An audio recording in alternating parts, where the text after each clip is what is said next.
Você já parou para pensar que sempre que nós erramos, perdemos o alvo, desviamos o nosso foco, sempre que nós escolhemos um caminho errado que nos conduz ao prejuízo, nós temos o costume de culpar os outros. Nós sempre criamos uma desculpa e, quando não, culpamos alguém pela nossa má escolha e pelo caminho ruim que estamos trilhando. Existe um sentimento que é grandioso, é uma das maiores virtudes, uma das maiores qualidades, que demonstra uma certa grandeza em quem a possui. É o sentimento de humildade. Cristo tinha humildade. Nós vemos isso em vários textos bíblicos e um dos mais fortes é Filipenses capítulo 2, verso 5 em diante, que a Bíblia diz, através do apóstolo Paulo, nos recomendando, dizendo o seguinte: de sorte que haja em vós o mesmo sentimento que houve em Cristo Jesus. Que sentimento era esse?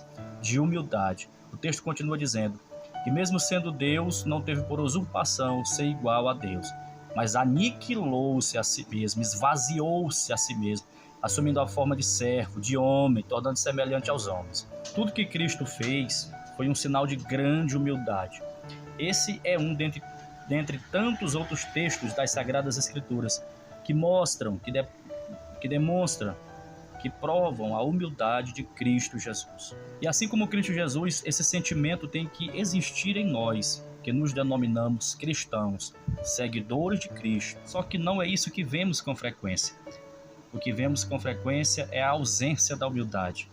E a ausência da humildade se percebe nesse comportamento que outrora vos falei. Nós temos esta mania, este costume de culpar os outros pelos nossos próprios erros. Isso também é bíblico.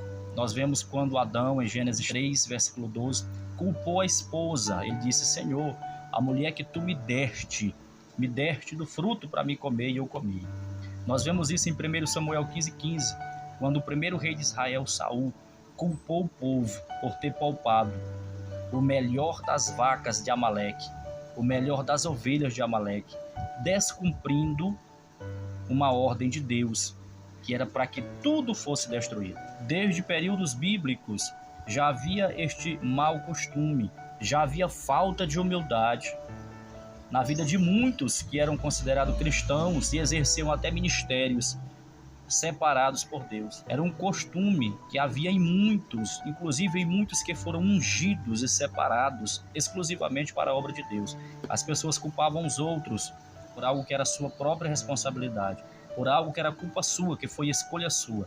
Que nós possamos ter o mesmo sentimento que houve em Cristo Jesus e olhar para dentro de nós, porque a humildade é isso, é um sentimento tão lindo que ele nos permite olhar para dentro de nós antes de olhar para os outros. Ele nos permite olhar para dentro de nós e reconhecer a nossa pequenez e reconhecer as nossas próprias limitações e nossas próprias falhas.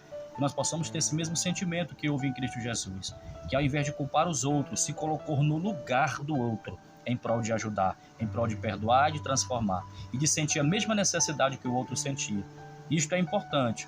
Que Deus nos abençoe, que Deus conceda em nós um sentimento de humildade, para que possamos nos olhar diante de um espelho e, assim como o filho pródigo, reconhecer que precisamos de mudança, que precisamos retornar, que precisamos mudar, que precisamos de Cristo e parar de culpar os outros pelas nossas próprias escolhas que nós temos feito e parar de culpar os outros pelas escolhas ruins que nós temos feito na nossa vida. Que Deus nos abençoe e que Ele esteja em nossas escolhas a partir de hoje e que possamos olhar para dentro de nós e saber que não somos melhor do que ninguém, mas que somos necessitados tanto quanto os outros que ainda estão distantes de Deus e que precisam também de Cristo Jesus. Deus nos abençoe, Deus abençoe tua vida. Amém.